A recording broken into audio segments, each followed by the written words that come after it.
In this video, I will show you how to graph f prime, the derivative of f, given the original function f. If you appreciate the content, please give it a like. In a previous video, I introduced you to these graphical relationships between f prime, and f double prime. These come up over and over again throughout calculus, so I need you to memorize these right away and be able to write them from memory on a piece of scratch paper before your next quiz or test. You will definitely do this for the AP exam as well. Most of the following information comes right off the chart. If the original function f is increasing, then its derivative f prime is positive. If f is decreasing, then f prime is negative. We don't really need the chart for this because we know that f prime is the rate of change of f. And by definition, if a quantity is increasing, then the rate of change is positive. If any quantity is decreasing, then the rate of change is negative. This next one is sort of special. It comes up in a variety of contexts in calculus, so I want you to store this deep in your bones to the point where you don't even need a chart like this. If f has a horizontal tangent line, then f prime is 0. And that's a two-way street. If f prime is 0, that means f has a horizontal tangent line. Lock that in. Let's talk about the concavity of f. If f is concave up, that means f prime is increasing. If f is concave down, then f prime is decreasing. If f is neither concave up nor concave down, all we can say for sure is that f prime is neither increasing nor decreasing. A cusp is a shape of the graph that looks something like this. It makes a sharp point. If f has a corner or a cusp, then f prime is not defined. F prime is also undefined if f has a vertical tangent line. F prime would be undefined right at this blue line. F prime is also undefined if f has any type of discontinuity. That means f prime would be undefined at a hole, a jump, or a vertical asymptote. Here's the graph of some function f of x. I'm going to show you how to sketch the graph of f prime on the same set of axes. First, lightly draw some vertical lines separating the graph into intervals of increasing and decreasing. Go ahead and label each interval as increasing, decreasing, or horizontal, like this. Everything I write across the top is a description of the original function f of x. Everything I write across the bottom is a description of f prime, which we will graph in a minute. We have learned that wherever f is increasing, f prime will be positive, and wherever f is decreasing, f prime will be negative. Label each interval as positive or negative for f prime. On my little chart, HTL stands for horizontal tangent line. So remember, wherever f is horizontal, f prime is 0. At this point, we would normally use the concavity of f to determine where f prime is increasing or decreasing. However, as you can see, f of x is made up of a bunch of linear segments. So in each interval, f is neither concave up nor concave down. That means f prime is neither increasing nor decreasing. In other words, f prime is going to have a bunch of horizontal segments to it. We can tell the exact value of f prime by looking at the slope of each one of these lines. F prime is the slope of f. In this first interval, the slope is negative 1/2. That means f prime is negative 1/2 in this interval. We already determined that f prime is equal to 0 in this interval, and this interval, where f is horizontal. The slope, and thus f prime, is negative 1 in this interval. In this little skinny interval right here, the slope is 2, so that's your f prime. In the last interval, the slope, and thus f prime, is equal to 1. Be careful, f of x has corners all over the place, and f prime will be undefined at each one of these corners, so expect to see a bunch of open circles. Now we're ready to sketch f prime. In the first interval, f prime is equal to -1/2. So we draw a horizontal segment at -1/2. Be sure to put an open circle on the end.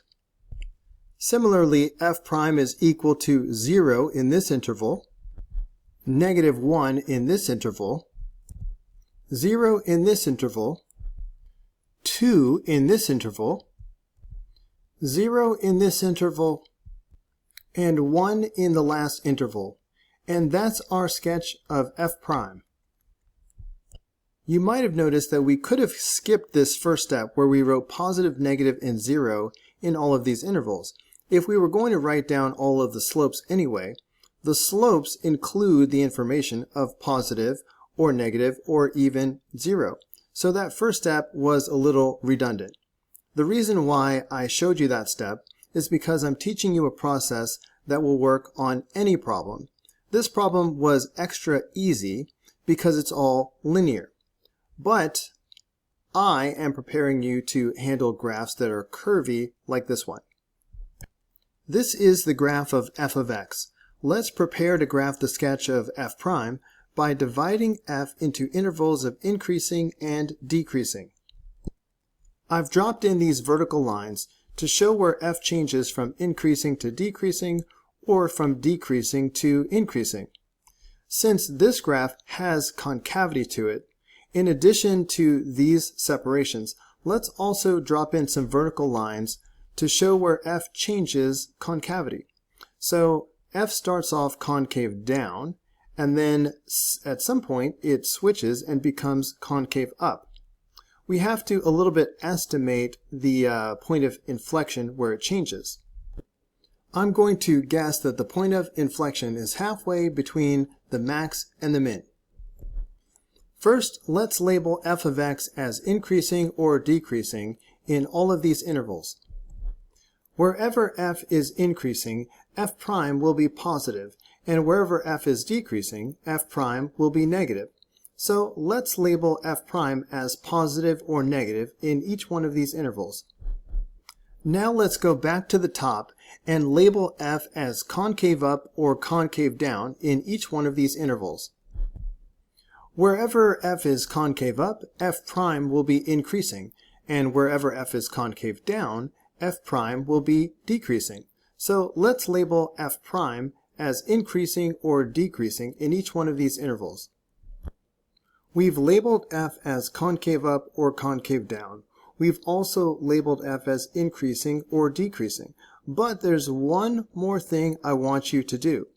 Take note of any places where f has a horizontal tangent line. Wherever f has a horizontal tangent line, f prime will be 0. Since f has a horizontal tangent line here at -5, f prime will equal 0 at -5. So our graph of f prime has to hit this point. Similarly, f has a horizontal tangent line at 9. So f prime must equal 0 at 9.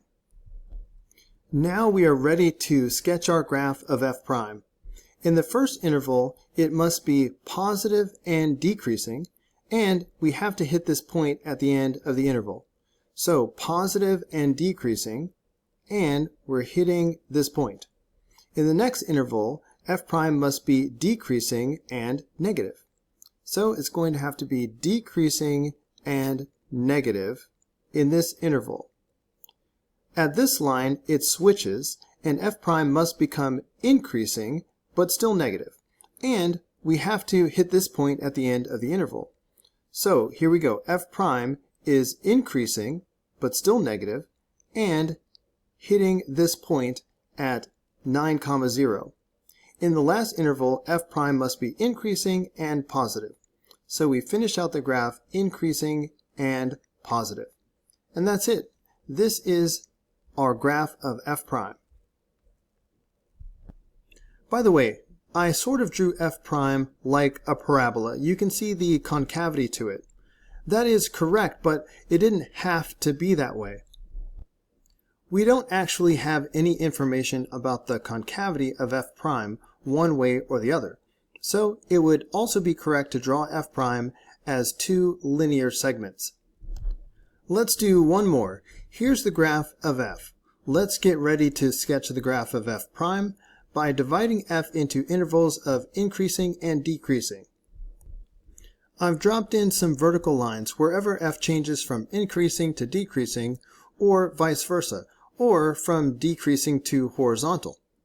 Let's also go through and drop vertical lines at any changes in concavity. F starts off concave down, and then it switches and it's concave up for a while right here. I'm going to guess that the point of inflection is right about here. I also see a linear portion of the graph right here where f is neither concave up nor concave down, and then it switches to concave down right here at 3. There's another point of inflection at 6 where f changes from concave down to concave up. So let's drop a vertical line at 6 as well. Let's label f as increasing or decreasing in every interval. Of course, we will also label f as horizontal in this interval. Wherever f is increasing, f prime will be positive, and wherever f is decreasing, f prime will be negative. In the interval where f is horizontal, f prime will be 0. I went ahead and labeled f prime as positive or negative in every interval, except in this interval where f was horizontal, I know that f prime will be 0, so I just went ahead and drew it. Notice that I put an open circle at 2 because I see that f has a corner at 2, so f prime is undefined, open circle. I've begun to label f as concave up or concave down in every interval. In this interval, f is linear, so I'm just going to note that. Concave down and concave up. Wherever f is concave up, f prime will be increasing, and wherever f is concave down, f prime will be decreasing. So let's put those labels right here. In this one interval where f is linear, f is neither concave up nor concave down, so f prime will be neither increasing nor decreasing.